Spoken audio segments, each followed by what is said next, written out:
Coming up to illuminate our current situation, I'm going to expound on the meaning of the story of the man who wanted to be left alone. A giant shift is underway regarding our relationship to the government. I'll tell you what it is. And former Democratic strategist Lindy Li joins me. We're going to talk about why she switched sides and is now firmly in the conservative camp. Hey, if you're watching on Rumble or YouTube, listening on Apple, Google, or Spotify, please subscribe to my channel. Hit the subscribe or follow button. This is the Dinesh D'Souza podcast.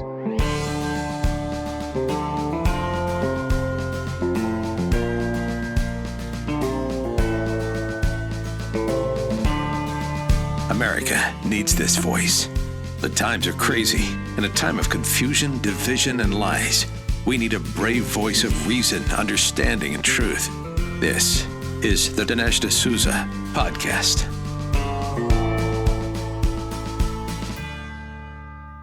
There is a new sensibility, a new venom, a new force driving the right in American politics today. You see it with the Trump administration. There is a ferocity to these guys that we haven't seen in politics probably in our lifetimes. Even though I sometimes hearken back to early Reagan, Reagan came in with a certain type of serene confidence, and there was a sense that new possibilities were introduced because of the failures of the Carter years. But you didn't have this kind of gritty drive, almost a sense of a new group of people. And to some degree, we are talking about new people. When you think about people like RFK Jr., Elon Musk, these are not people traditionally on the right. So there is a rearrangement of forces going on. But I want to highlight the aggressive, no-holds-barred temperament of the Trumpsters. And it's not just the Trumpsters in the government. It's the Trumpsters who support the Trumpsters in the government, not to mention Trump himself. I think all of this can be illuminated by a short passage, author unknown, that talks about the man who wanted to be left alone. And I want to read and comment on the passage because I think it tells us something about where we are today. The most terrifying force of death comes from the hands of men who wanted to be left alone. They try so very hard to mind their own business and provide for themselves and those they love. They resist every impulse to fight back, knowing the forced and permanent change of life that will come from it. They know that the moment they fight back, their lives as they have lived them are over. The moment the men who wanted to be left alone are forced to fight back, it is a form of suicide. They are literally killing off who they used to be, which is why when forced to take up violence, these men who wanted to be left alone fight with unholy vengeance against those who murdered their former lives. They fight with raw hate and a drive that cannot be fathomed by those who are merely play acting at politics and terror. True terror will arrive at these people's door and they will cry, scream, and beg for mercy, but it will fall upon the deaf ears of the men who wanted to be left alone. Now, this is almost a nihilistic battle cry. You've destroyed my life. I have nowhere to go. And so I'm now going to go the only place I know where to go, namely after you. And frankly, I don't care about you anymore. And all your usual appeals to civility, compassion, consideration, I just don't care. You see a little bit of this attitude, by the way, in a very small way with the kid. This is the 25-year-old who made some racist remarks. Oh, I don't like Indians. And the reaction of me and many others, we don't care. It's not even really about consistency, because if it was someone on the other side, we would care. We would expose them. We would demand that they resign and be fired. So if we're accused of double standards, who cares? This is not about logical consistency. We have a kid who's part of a team that's fixing the government. That's what's important. If he doesn't like Indians, who cares? So this is the sensibility of mobilized people whose way of life is at stake and who are fighting as if their lives depend upon it because it does. Look at Trump. Here is a guy, and it's no exaggeration to say that the left tried to end his life as he knows it, lock him up for life, put him out of business, not just out of politics, put him out of life itself. So why is Trump fighting with this kind of a vengeance? Because to some degree, he fits in with this prototype of the men who wanted to be left alone. And the MAGA sensibility comes out of that. Why is it the case that we want everybody connected with January 6th pardoned? We don't care if some of them had violent altercations with the cops. So what? All their civil rights were violated. Let them all go. And frankly, our desire to root out corruption on the part of the left is a little bit of a no-holds-barred operation. Debbie and I were talking recently, and Debbie's like, well, you know, sometimes there probably are some good ideas in these programs. Yeah, who cares? We're taking the whole edifice down, and sure, a lot of good stuff is going to go with it, but the blame for getting rid of the good stuff lies with the people who mixed up so many bad things with the good stuff, put in so many bad apples into the bucket, so to speak, that we're throwing all the apples out. There's no other way to clean this up except to empty the barrel and then one by one starting to put good apples back in an empty bucket. Are you looking to do something to better your health? Well, look no further than Kimchi One from Brightcore Nutrition. Kimchi One packs all the fermented nutrition of kimchi in convenient capsules, arming your gut with over 900 unique strains of probiotics, supporting gut flora and digestion. I highly recommend this product because all health starts in the gut. So putting the right fermented superfood in your gut improves every aspect of your health, your skin, your hair, your mental performance. Kimchi has even been shown to reduce your risk of obesity and promote smaller waistlines. Kimchi One is all natural. It's made in the USA. It's non-GMO. And today you can get an exclusive offer just for my viewers and listeners. 25% off with code Dinesh by going to mybrightcore.com/Dinesh. Or there's a special incentive if you call. 50% off your order and free shipping. So give them a call now. This is the number, 888-927-5980. Their educated staff will make sure that Kimchi One is right for you. The number again, 888-927-5980. Numbers do not lie. The impact that Balance of Nature makes every single day is pretty astounding, and you can see the numbers for yourself on their website. Check it out. It's balanceofnature.com. Listen to a few stats concerning Balance of Nature's worldwide success. More than 1,000 success stories reported each month. Hundreds of thousands of customers worldwide. Millions of orders delivered each year, and billions, yes, billions of these. Fruits and veggies in a capsule. These are fruit and veggie supplements consumed by people who have decided, hey, I want to start feeling better. I want to start living better. Now, there's only one number missing, and that is you. Do what I did. Add yourself to these numbers. Start taking Balance of Nature's whole food supplements like so many others around the world. And here's another number you may want to pay attention to, 35%. Use my discount code AMERICA. You get 35% off plus free shipping and a money-back guarantee. The number to call, 800-246-8751. Again, 800-246-8751. Or go to balanceofnature.com. When you use discount code AMERICA, you get 35% off plus free shipping. I want to continue my discussion by focusing on an article by Jeffrey Tucker, very smart guy, old buddy of mine, and someone I've had on the podcast before. This is an article published by the Brownstone Institute. It's called The Most Dramatic Narrative Shift in Modern History. And I think it beautifully describes the way in which underneath all the retail things that are going on, something's going on here, something's going on there, what is the big picture of all this? Well, it's spelled out, I think, beautifully in this article, which I want to illuminate. The big shift, according to Jeffrey Tucker, is that the whole perception of the government is radically changing, and in fact has radically changed, and our politics is now a reflection of this. He says, look, for decades, really going back to FDR, but certainly intensifying in the post-Reagan period. Government was invoked as our friend. Government was portrayed as the ally of the ordinary fellow. Government was seen as someone that protected, that supported, and that empowered. This was, in fact, the mantra of the Democratic Party. This was what drove the Obama movement, and of course, this is also the rhetoric of Biden and Harris. Government defends the poor, empowers the marginalized, achieves social justice, levels a playing field, guarantees rights.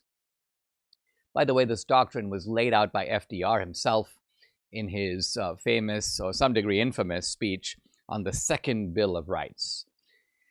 This is not mentioned in the article, this is just me talking, but FDR said that the Bill of Rights is inadequate because the Bill of Rights is essentially nothing more than a series of limitations on the government. In fact, it treats the government as the enemy of rights, which it was in the minds of the founders. But, says FDR, the government can be the friend of rights. It can guarantee rights. What's the point of having rights if you don't have someone to make sure you have the means to exercise those rights? This was the foundation for FDR's, the right not to be hungry, the right to have provision for your retirement. Essentially, this is the intellectual foundation for the expanding welfare state. And the government was seen here as the corrector of the market, the regulator of the market, guaranteeing things like safety, redistribution of wealth away from pockets of wealth accumulation, protecting minorities. And all of this changed, says Jeffrey Tucker, but what was the main thing that made it change? According to Tucker, and I think he's right here, it was COVID. Now, this is to me highly ironic because my mind flashes back to something Jane Fonda said when she said COVID is God's gift to the left. And it turns out that that was true, but only in the short term. It was true in the short term because they could do the lockdowns, they could do the censorship, they could rig the 2020 election, and they benefited from that. But this is where Jeffrey Tucker is going. In the long run, COVID is God's gift to the right. Why? Well, let's look at it.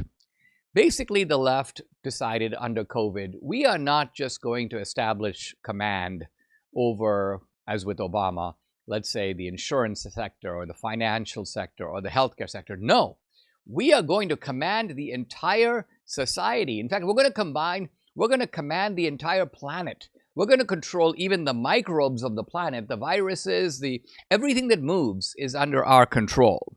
And we're going to regulate it, we're going to show you how it's done, and we're going to control you in the process. Now, this formula would have been pretty powerful had it worked. Had they produced something that prevented people from getting COVID, had they produced a vaccine that was efficacious, people would have said, wow, the government saved my life. The government prevented me from getting COVID and dying from COVID. But instead, they didn't protect you, and they created this dystopian world in which they mobilized all the sectors of society to control you, to destroy your livelihood, to block you, to even shut down your opinions, your dissenting opinions. This is the meaning, says Jeffrey Tucker, of the term public health. Because public health is not just about health. It's public health because the whole society, and in fact, you even heard it from the government, we're using a whole of society approach. And that means control your livelihood, control your movements, control your money, control what your physical appearance, because you got to put on a mask, control what goes into your body, surveillance, so control your movements. Absolutely a kind of totalitarian form of control. And all the sectors of society that was supposed to protect us. What about the courts? The courts went completely silent. In fact, the courts themselves were shut down. And schools were shut down. Small businesses were shut down. But who was left open? Only the agencies that serviced the administrators who ran the show. If they wanted to go to a massage parlor, the massage parlor was open. They wanted to go to a bar, the bar was open. So you have a collusion between powerful people in the government and their partners in high tech, in the pharmaceutical industry, in the food industry, in the banking industry, in the corporate sector. This became one class of society, the ruling class. They didn't care about the Constitution. They didn't care about basic rights. They essentially divided the world into essential things and non-essential things. And the real definition is that essential things are things that they wanted, and non-essential things are things everybody else wanted. So it was almost an old form of renewal under new conditions of an old type of feudalism. We were the serfs, and they were the overlords. And nothing could have been more clear, even though they kept saying this is for our health, this is for our welfare. We pretty much realized that no, if you can't bury a loved one, you can't go see someone in the hospital, if your wedding is canceled, if your gym is closed, substance abuse is skyrocketing and nobody cares, everything is... so while all of this is going on, it makes you wonder, who are these people who are like running the show? Like who are these overlords? What gives them the right? Who picked them? Who chose them? They don't seem to be serving the public. Are these the people that we actually chose? It turns out that we realize that it isn't. We didn't choose these people. You know, people now say, and some on the left, well, who elected Elon Musk? And that's a good question to ask because it has an answer. Elon Musk actually gets his power delegated from an elected person, which is Trump. He's directly, not only is he directly appointed by Trump, but Trump and him campaigned together on doing the things that he's doing. So this was put before the American people. Now ask a different question. Who elected Fauci? Who elected the administrators of these agencies like the FDA, the FCC, the Corporation for Public Broadcasting? Who elects all these people? Who gives them the power? Who delegates to them specifically the power to make the rules that they do? And the answer is nobody. They might have been set up by Congress with general directives, but no one told them that they can do all the things that they're doing. That is not laid out in any law. It's quite accurate to say that these are truly lawless organizations. For the first time, I think, in our lifetime, we're beginning to see that government itself is a kind of criminal enterprise. It is engaged in systematic looting of the taxpayer.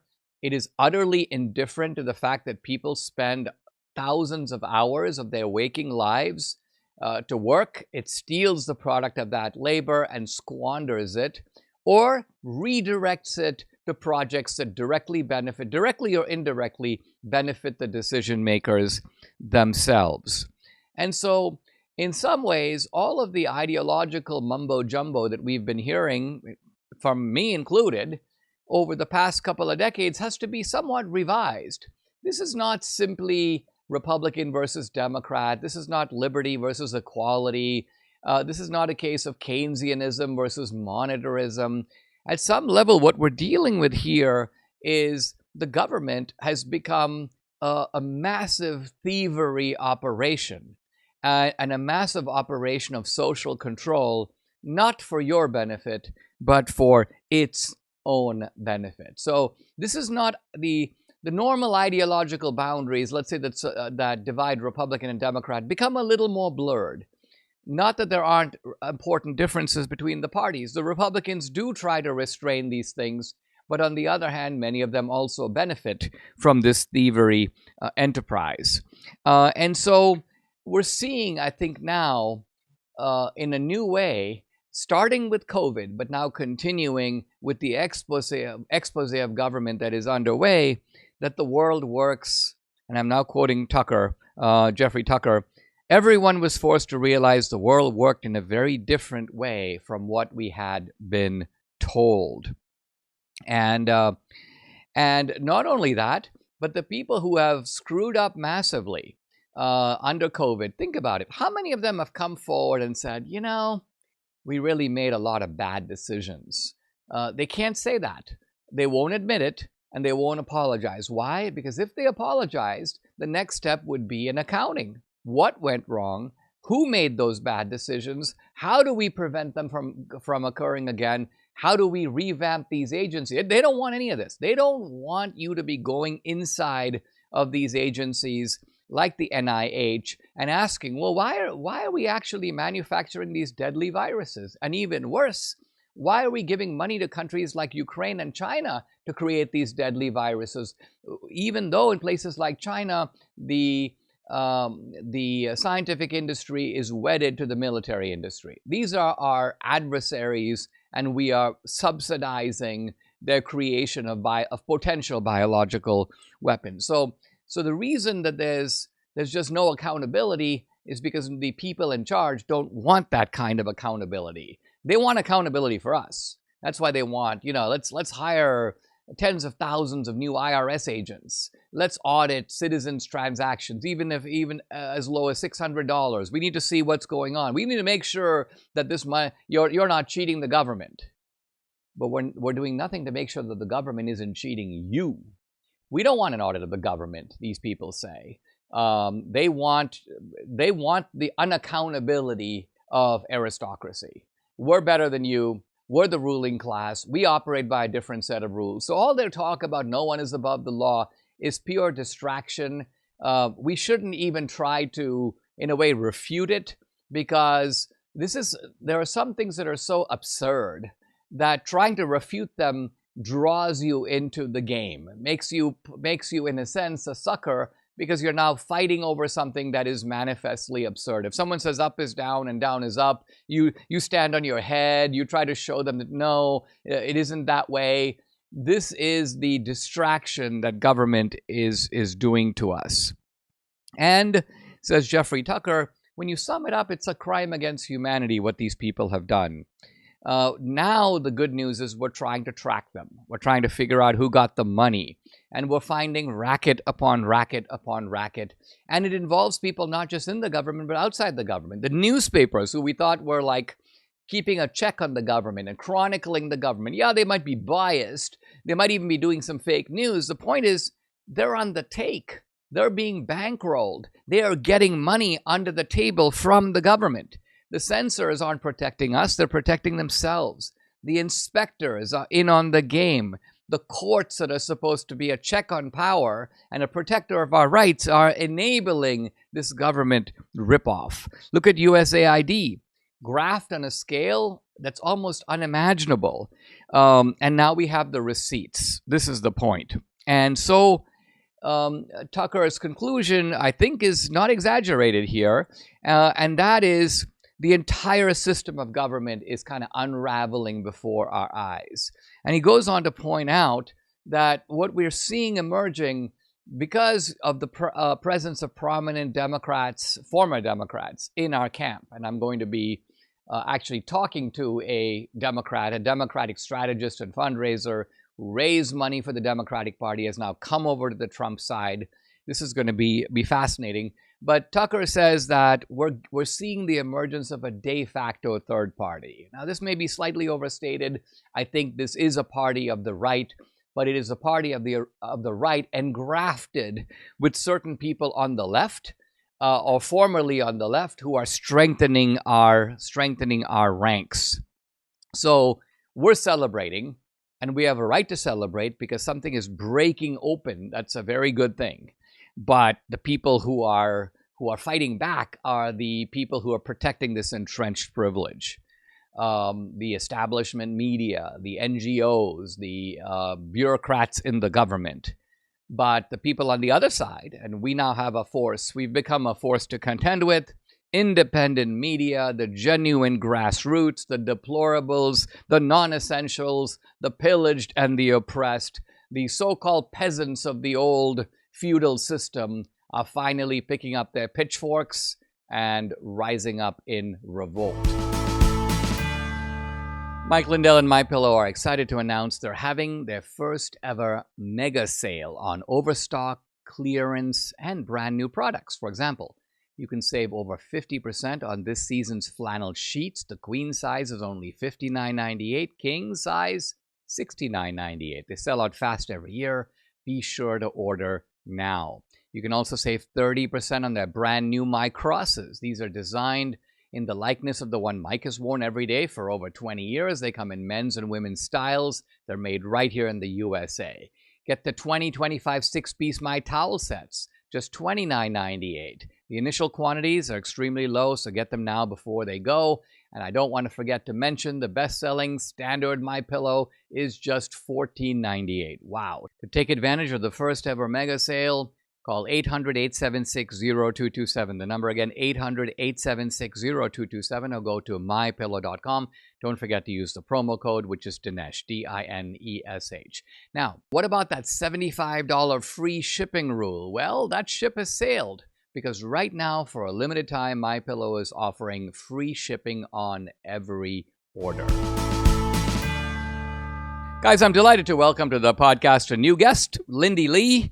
She is a prominent political strategist. In fact, for a long time, she was a strategist and fundraiser for the Democratic Party, raised millions of dollars for Biden and Harris. But now she has become a prominent critic of the DNC and its wasteful and misguided policies. We've seen her on MSNBC and CNN and Fox News and News Nation. By the way, you can follow her on X at Lindy, L-I-N-D-Y, Li, L-I. Lindy, welcome. Thank you for joining me. Yours is a really fascinating story, and I want to come to the question of your disillusionment with the Democratic Party.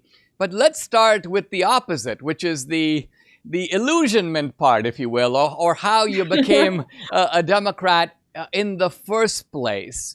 I heard somewhere that your parents fled from communism. I did. And you did. We all did together, yes. Okay. So now we have, to me, a little bit of a mystery, which is you have a refugee from communism. By and large, those kinds of people tend to be conservative. They tend to be Republican. You, on the other hand, were an enthusiastic part of the Democratic Party. So talk about what it is about your background, your interests. What appealed to you about the Democrats in the first place? Dinesh, first of all, thank you so much for having me. I watched your journey over the last couple of years, and you are just a bastion. You are unstoppable, and no one can take you down. You are like the ultimate survivor. So thank you for having me. Well, I grew up in Philadelphia. This is a hugely Democratic city. There's not really an option to be a Republican. I don't know how much time you and your viewers have spent in this city, but being a Republican here is pretty much anathema. And I went to an extremely liberal university where I think you could count the number of Republicans on your hands. So it didn't occur to me that being a Republican was an option. I just always labeled myself as a conservative Democrat. And up until maybe 5 years ago, it was an okay thing to be. But especially in the past decade, the Democratic Party has lurched so far to the left with this trans and woke and bathroom nonsense and men and women's sports. This wasn't the case 10 years ago when I first started getting heavily involved, right? Dinesh, this is a recent development.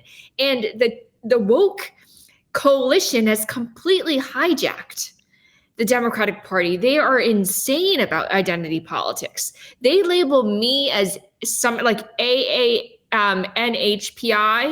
No, I am American. I'm not a hyphenated American. I am American.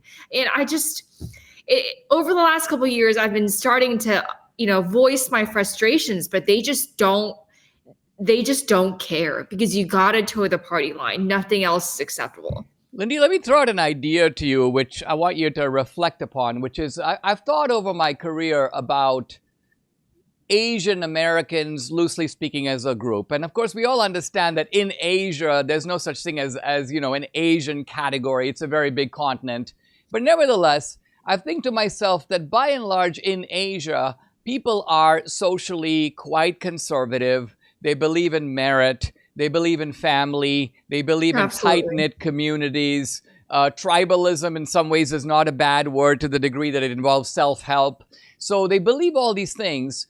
And yet I think that because Asian Americans as a group value education so highly, And precisely because we care about merit, we dispatch our kids to the very best and most elite universities in the country, right? Which happen to be liberal. Which happen to be liberal. And in fact, not only happen to be liberal, but assimilation takes on a new meaning in a liberal college or in a city like Philadelphia. Because why? You assimilate to the ruling class of those universities and to the political powers that be in those cities. And so as a result, assimilation means assimilating to the left and to the Democratic Party. And it seems like what you're saying is that for much of your adult life, you were trying to negotiate that. You were trying to maintain moderate and conservative values inside of a coalition that was pulling you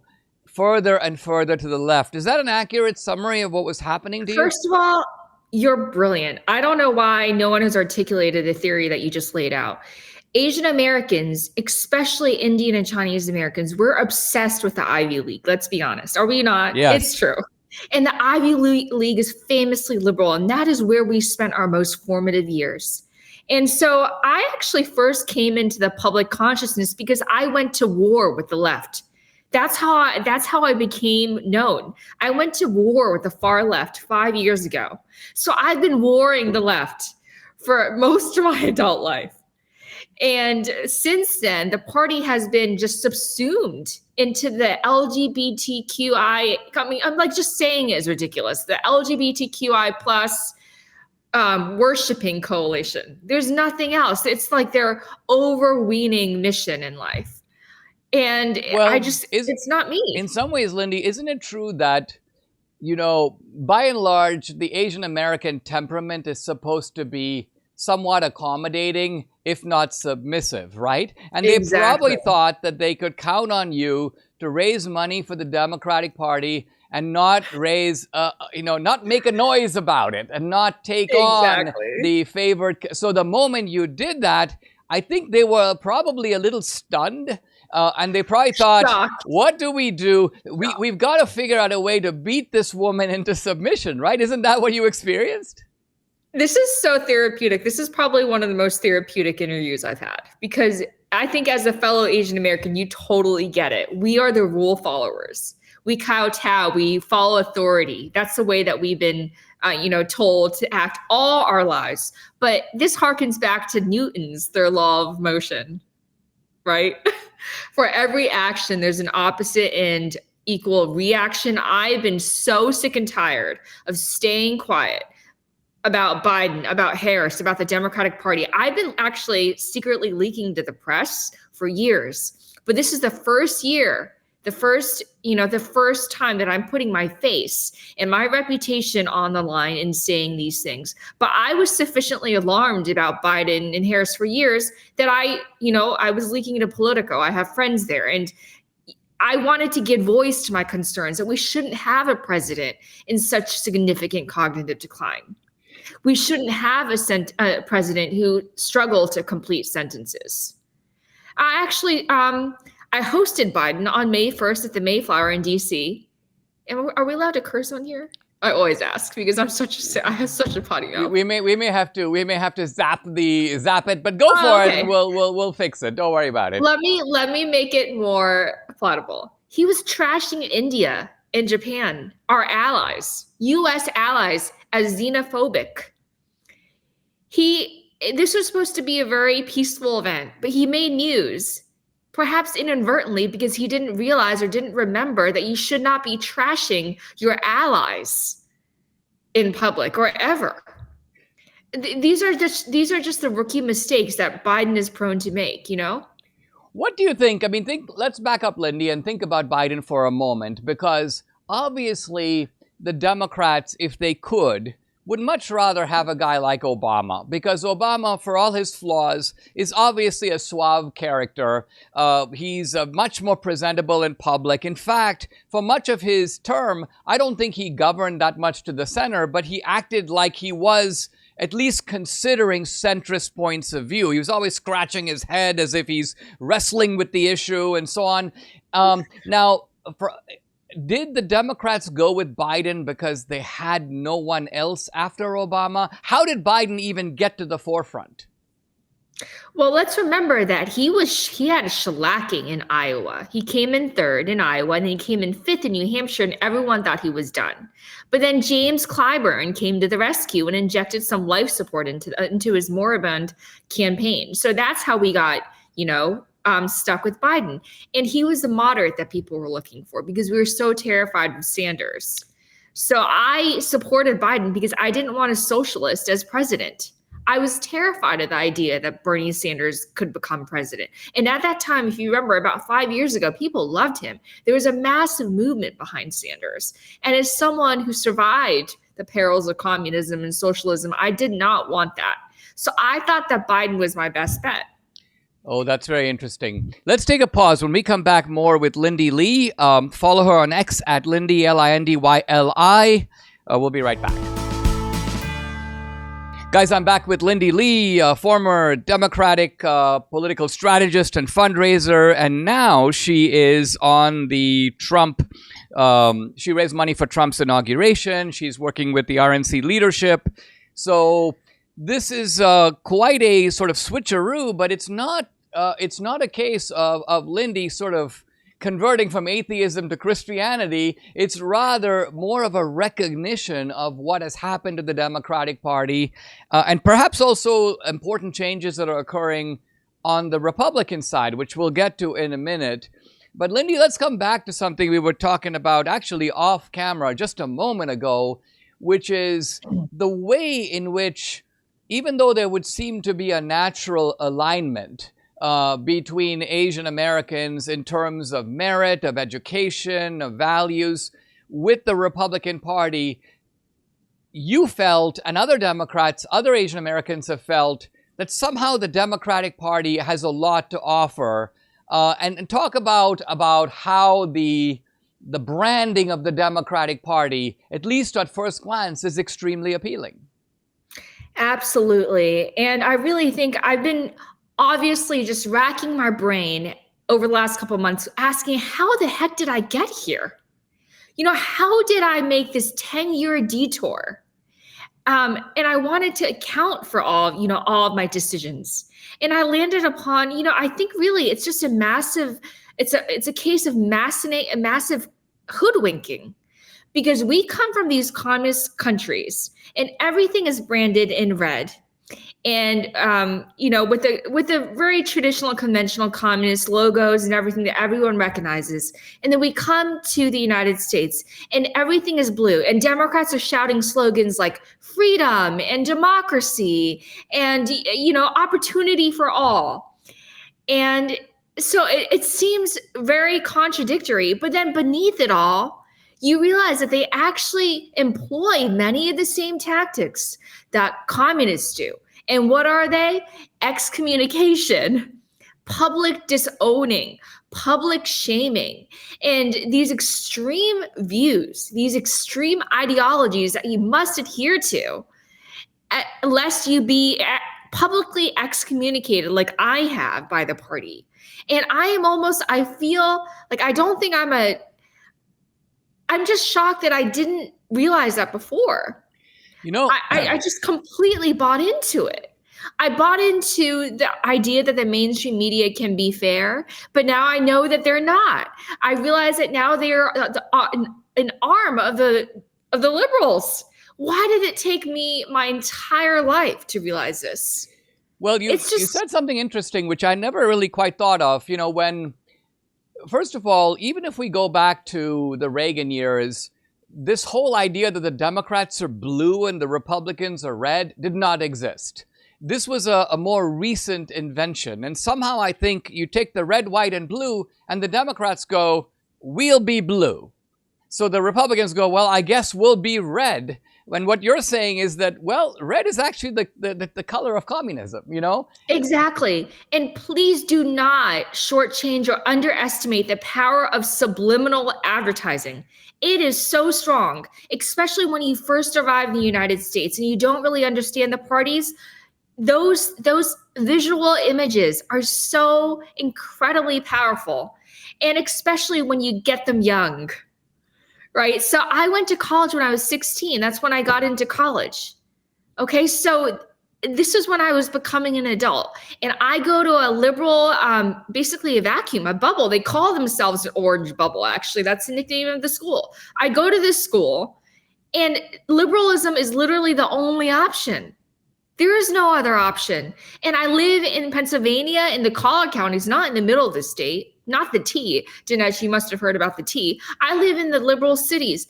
It was never an option to be a Republican. I think there's like one Republican on this entire street that I know of. It's not even an exaggeration. I can't think of any other people. And another thing that I must mention is if you're a Republican in Philadelphia, you cannot vote in the primary. You cannot vote in the contested primary. So almost by default, you must be a Democrat. Otherwise, you have no voice, you know? Given all this then, Lindy, what was the single most important factor, would you say? Because think about it, this is not a case where you're changing your mind about one issue or another issue. It almost seems like you're putting a new lens in the camera, right? In other words, it's like you're saying that the way that I have been habituated to life in America, at least political life, I've been fed a bunch of lies and I now have to rethink everything. It's almost like I've got to reassess the media. I've got to reassess recalibration. Complete What do you think? Even if you were conservative and you were fighting within the democratic system. What is it that you think? What was the single factor that decided? You know what? I'm going to get off the train. The thing is, it wasn't a single thing. I've been hiding. I think this is the first time I'm articulating this ever on air. I've been hiding my true self for at least the past year. Like every night I would read the New York Post. I would talk with my loved ones. The person that I love, this is definitely the first time I've ever said this on here, but I'm going to say it now. And Dinesh, if I were to tell someone this, if I were to tell the world this, no one would attack me anymore. Everyone would be like, oh, I understand why Lindy had to do this. But because I'm protecting somebody, I am basically on the end of endless attacks because some people think I'm opportunistic or a grifter, even though I'm not making a single dollar from any of this. You're not paying me. Fox isn't paying me. Sean Ryan didn't pay me. The person that I love most in life is a lifelong Republican. And I will not say anything about them because they're not a public figure and he doesn't have to be dragged into this. But as you know about love, you want to agree with the person that you most love. And I will never mention this again. I hope to God he's not listening. You just want to be aligned with the people who matter to you most. It would make sense to anybody, but I'd rather protect him than explain everything and then drag a private individual into the public sphere against his will. So anyway, that is my personal reason, but there are many, many policy reasons. This is just who I've been all my life. And the left has shifted so far to the left that it seems like I'm changing my mind. When please bear in mind that when Obama first ran, he was even against gay marriage. So, I mean, come on. The party is no longer, if you thought it was communism before, now it's like ultra communism. Yeah. And a guy like Trump, I mean, this is a guy who was so radioactive in 2016. I remember that there was all this stuff about, you can't even normalize Trump. You have to report on him like he's a monster and so on. It does look like Trump is in a very different place now than he was in 2016. Do you agree? And why do you think that is? I absolutely do. Because he is able, on July 13th, when he was shot, the way that he handled himself was mythical. It was mythological. It was like, as John Fetterman would say, it was God tier level. The way that he carried himself. Frankly speaking, on that day, the election was essentially over. For all intents and purposes, At that point, it was basically Democrats picking a candidate to lose. Because how do you beat a guy like that? And Trump is just an authentic guy. He's like, you can tell the vibe that you get from him is someone that you would want to hang out with.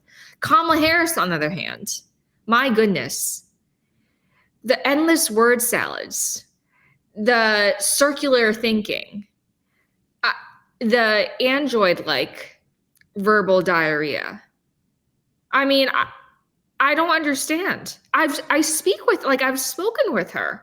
She's fine behind closed doors where things are like low stress and, not so intellectually taxing. But once she gets on camera, her brain just freezes.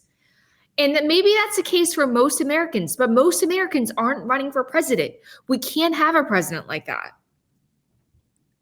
Fascinating. Guys, I've been talking to Lindy Li, political strategist. To follow her on X at Lindy Li, Lindyli. Lindy, extremely fascinating stuff, and I'd love to have you back sometime as things evolve here, but your story has been really riveting, and thank you for joining me. I really appreciate it. You're one of the smartest people I've ever done an interview with. Thank you. I never said that before, but you are very smart. I knew that within the first minute of this interview, so thank you so much for having me. Absolutely. Subscribe to the Dinesh D'Souza podcast on Apple, Google, and Spotify, or watch on Rumble, YouTube, and salemnow.com.